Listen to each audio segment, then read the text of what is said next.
Hello, Kamaxicol! Video 5 na po tayo. Pasensyahan nyo na po kung dumami ng dumami yung ating video. Kahit papano po, sariling sikap lang po ng Lola para po kahit papano, mai-post po natin ng maayos yung step by step ang ating video. Kasi wala naman tayong editor, wala rin tayong videographer. Solo flight la. Anyway, kahit papano, nag-effort.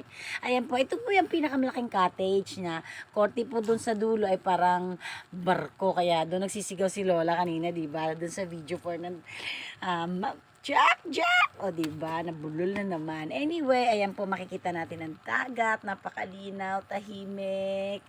Napakasarap tumalon, sayang at nag-viewing lang kami. Di bali, sa susunod na punta ko ulit, magsiswimming na talaga ako. Ayan yung bangka. Ayan po, may nagre-rent po ng boat. Kung gusto nyo po, pag pumunta kayo dyan para maka-experience. Kaya, sa susunod na video ulit. Babush!